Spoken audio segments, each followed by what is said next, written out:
안녕하세요. 알뜰살뜰 빵이 커플입니다. 저희는 경제적 자유라는 같은 꿈을 가지고 절약하고 투자하며 자산을 불려나가는 신혼부부입니다. 남들 다 쉬는 주말에도 자발적 출근하는 것이 힘들기도 하지만 5년 후 자유롭고 여유로운 삶을 생각하며 즐겁게 투자 공부를 하고 있습니다. 지난 10월 저희는 첫 차로 중고차를 구입했습니다. 1년 안에 차값 정도는 벌어보자.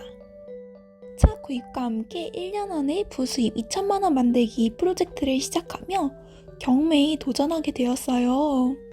3번의 입찰 시도 끝에 처음 낙찰을 받았습니다. 경매 초보에게 어려운 지분 경매지만요. 권리 분석이 깔끔한 물건은 누구라도 입찰하고 싶고 수익률은 낮기 때문에 비교적 경쟁률이 낮은 지분 경매에 도전했습니다. 낙찰 후 잔금 납부와 소유권 이전을 완료했고 현재는 공유자와 협상 후 매도를 기다리고 있습니다. 그럼 저희와 같은 경매 초보가 낙찰받고 해야 할 일은 무엇이 있을까요? 잔금 납부와 셀프 소유권 이전 등기하는 방법에 대해서 자세히 정리해 볼게요.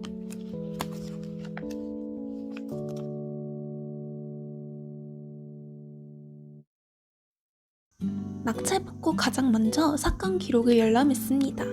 온라인으로 법원 전자소송에서 열람을 했고 바뀌었어?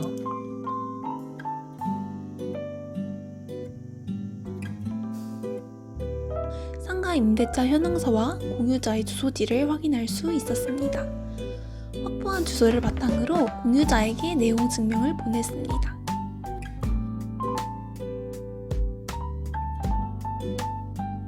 경매 당일 낙찰자에게는 대출 상담사분들이 명함을 나눠주시는데요. 낙찰자의 신용, 물건의 가치 등을 파악해서 대출을 알아봐 줍니다. 보통 감정가의 70%, 낙찰가의 80-90% 정도 대출이 나온다고 합니다. 다만 저희는 지분 경매라서 대출이 나오기 쉽지 않았습니다. 대출은 따로 알아보지 않고 그래서 미리 개설해둔 마이너스 통장을 사용했습니다. 낙찰받고 특별한 사유 없이 잔금을 미납하게 되면 입찰 보증금을 모두 날리게 되니 잔금 납부 계획을 꼼꼼히 세워야 합니다.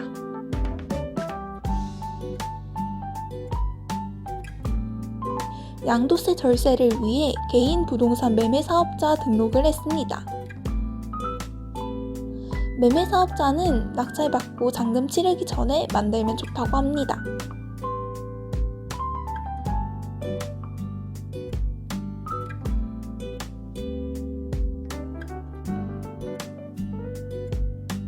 낙찰 후 약 40일 이내로 잔금을 내야 합니다.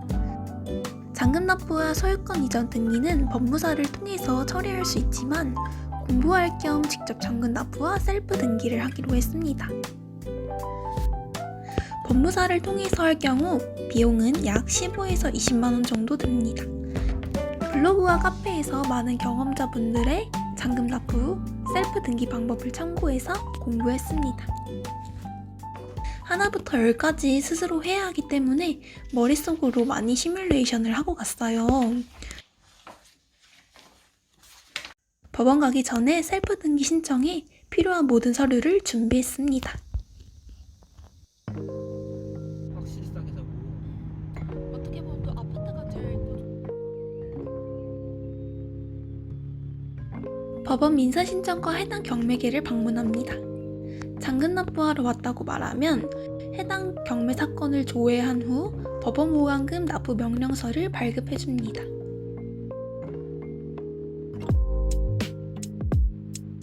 법원 보관금 납부서 은행 제출용을 작성하고 계좌이체 또는 수표로 잔금을 납부합니다. 은행에서 주는 법원 보관금 영수증을 꼭 챙깁니다. 등기 신청 수수료는 소유권 등기 15,000원과 말소건당 3,000원으로 계산합니다. 은행에서 주는 등기 신청 수수료 영수증을 챙깁니다. 또한 은행에서 수입 인지를 구입해야 합니다. 현찰로만 구입 가능하기 때문에 현금을 챙겨가는 것이 좋습니다. 시간 단축을 위해 은행에서 처리해야 할 모든 업무들을 한꺼번에 처리하는 것이 좋습니다. 다시 민사신청과를 방문해서 매각대금 완납 증명원 신청서를 작성합니다. 신청서와 법원 보관금 영수증, 수입인지를 제출하면 매각대금 완납 증명원을 발급해줍니다.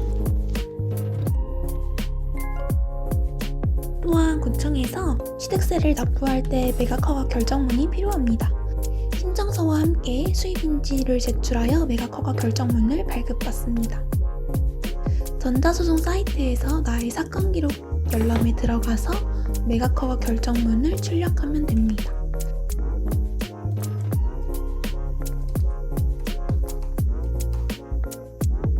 또한 법원에서 나올 때 소유권 이전 등의 신청서를 미리 챙깁니다. 필요한 서류들의 항목과 수량을 확인할 수 있습니다. 취득록세 납부를 위해 구청으로 이동했습니다. 구흥구청 담당 부서를 방문합니다. 먼저 취득세 신고서를 작성합니다. 취득 원인에는 경매 낙찰, 취득가에는 낙찰 대금을 작성합니다. 다만 대항력이 있는 임차인이 있는 경우 미배당된 금액까지 합산해서 써야 합니다. 취득가액을 적게 쓰면 나중에 과세 추징이 될 수 있으니 주의해야 합니다.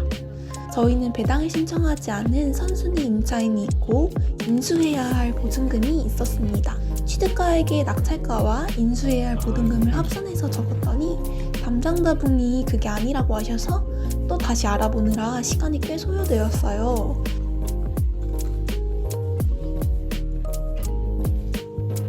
등록 면허세 신청서도 작성합니다. 등록 원인에 말소할 상해 건수를 작성합니다. 등록 면허세는 말소 건당 7,200원입니다.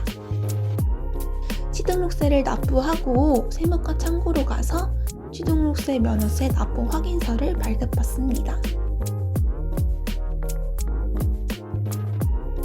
주택도시기금 사이트에서 셀프 채권 매입에 들어갑니다. 해당 물건의 매입 용도, 대상 물건 지역을 선택하고 건물분과 토지분 시가 표준액을 입력합니다.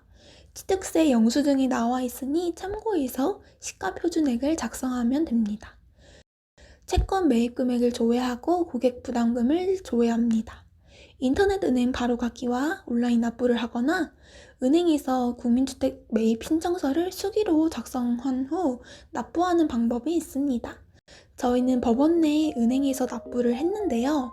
매입 용도는 소유권 이전, 매입 금액은 주택도시기금에서 조회한 대로, 채권 보유 여부는 바로 매도로 작성했습니다. 매입 금액에 따른 고객 부담금을 납부하고 은행에서 확인증을 발급받았습니다. 법원 내 우체국에 들러 대봉투와 선납봉투 2장을 구입했습니다. 마지막으로 모든 세금 납부와 서류 준비를 마쳤으면 법원 민사신청과에 재방문해서 소유권 이전 및 말소 등기 신청서를 작성합니다. 해당 경매계의 신청서와 필요한 모든 서류를 첨부하여 제출합니다.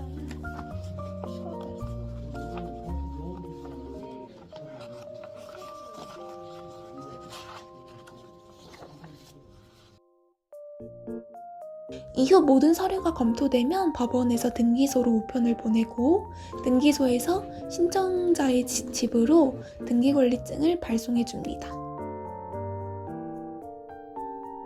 잔금 납부와 셀프 등기 신청까지 얼마나 걸렸을까요? 저희는 법원에 한 오전 10시쯤 도착해서 오후 2시 40분쯤 모든 과정을 마쳤습니다. 점심시간 포함해서 약 4시간 반 정도 걸렸습니다. 머릿속으로 시뮬레이션을 많이 해와서 빨리 끝낼 수 있을 것 같았는데 생각보다 시간이 오래 걸렸어요.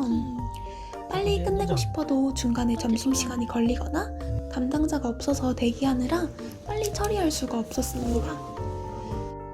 저희와 같은 경매 초보자가 셀프 등기를 할 예정이라면 그날 하루는 다 쓴다 생각하고 여유롭게 오시는 걸 추천드립니다.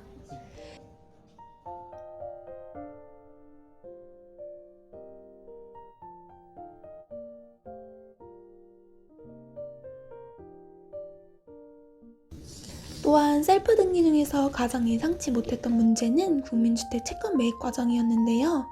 상가 건물가가 1,000만 원 미만인 경우 건물가는 면제되니 토지값만 계산하면 되는데, 이런 특이한 경우는 주택도시기금 사이트에서 조회가 안 돼서 당황스러웠습니다.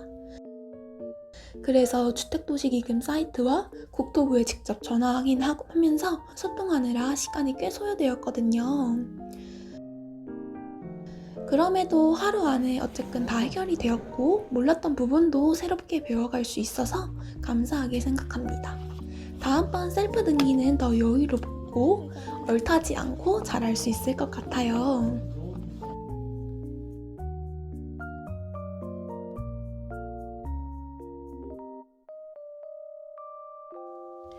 경매 공부를 어떻게 하냐고 물어보시는 분들이 많은데요. 저희도 하나하나 부딪혀가면서 배우고 있습니다.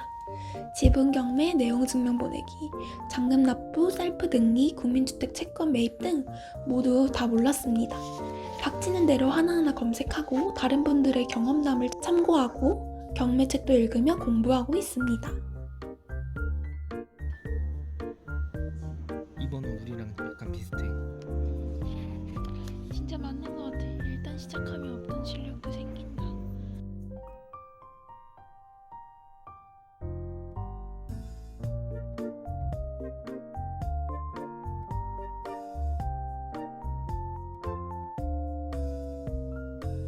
빵인의 경매 1호 물건의 최종 수익률은 얼마일까요? 과연 1년 안에 착각 벌기 프로젝트는 한 번에 성공할 수 있을지 끝까지 지켜봐 주세요. 근데 내가 봤을 때는